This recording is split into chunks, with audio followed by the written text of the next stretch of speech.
Hi, everybody. My name is Joylyn Ortiz, and I did this presentation along with Marley, Genesis, and Rebecca.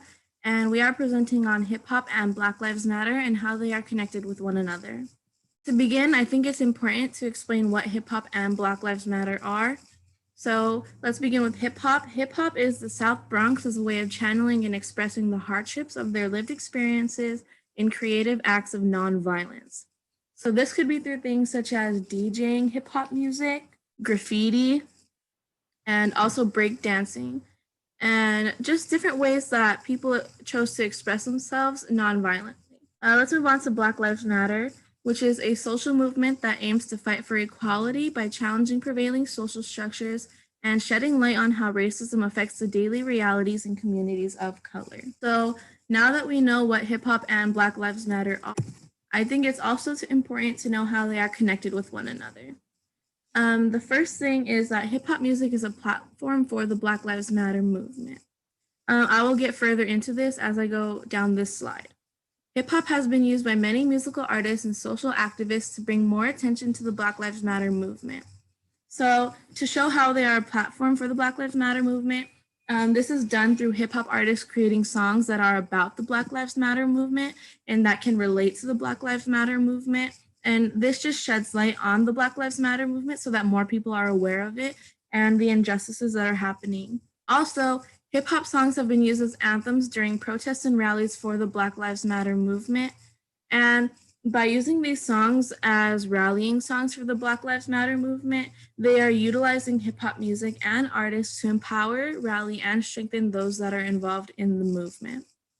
Hip hop and the Black Lives Matter movement share similar values that help create an overlap in goals and ideals and help make partnerships and connections possible. One such way is that they both were created as a way for marginalized communities to express their lived experiences in a world where their experiences are often viewed as less valuable or underappreciated in comparison to the dominant white culture.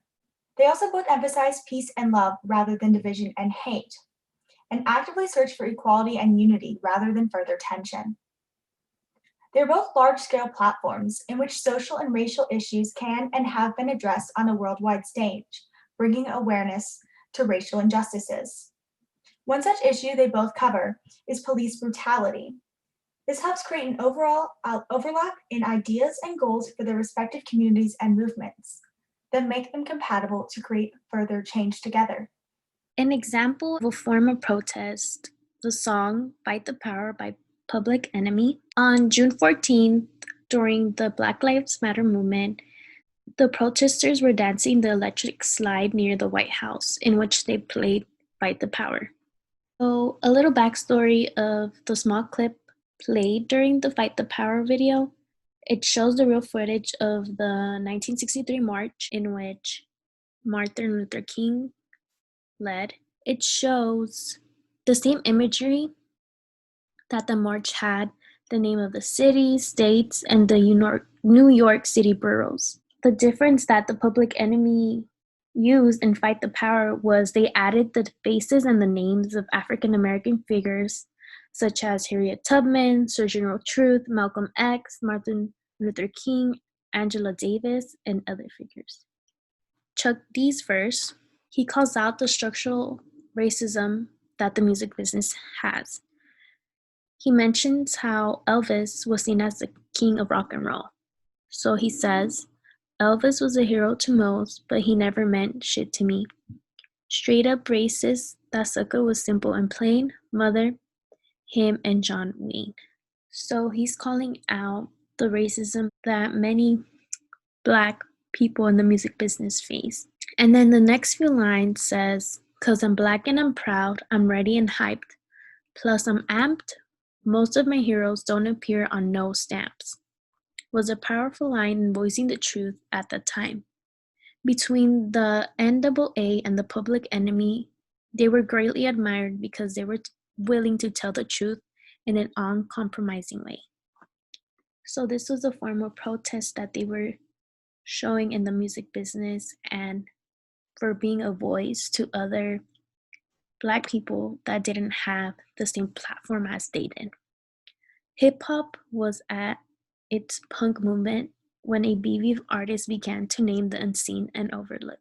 This was a great impact that they had in the music business. Fight the Power shows is a great example of how hip-hop can be political. Despite the fact it was written in 1993, it is still used in political protests today. Modern-day artists have also created songs that can be used in modern-day protests. One such artist is Day Day, who wrote the song Black Lives Matter in 2016. In this song, Day Day directly addresses issues of racial discrimination and police brutality. The official lyric music video, which is pictured on this slide below, was released on the day Barack Obama, America's first and only Black president, gave his final farewell address. An example of the lyrics in the song includes, "Is it the color of my skin, or maybe how I sag my pants? I just don't know, bro. Is it safe for me?" Such powerful words reflect the discrimination in society and the unknown feelings of worry that plague the minority communities targeted for their outward appearance. Day Day goes on to list victims of police brutality such as Trayvon Martin and Sandra Bland, in a seemingly never-ending list to raise awareness and to help quantify the immeasurable losses faced at the hands of police brutality. This list, in conjunction with the video's release date, help show how, while America has made some progress towards racial equity, there are deep systemic issues of racism that persist to this day. Another example of the Black Lives Matter movement and police brutality intersecting with hip hop can be found in Kendrick Lamar's hit song All Right, which has become a rallying cry and an unofficial anthem of sorts for the movement due to its declaration of unwavering hope for a better future despite all present obstacles. The song has been used in numerous rallies, such as one against Donald Trump in 2016.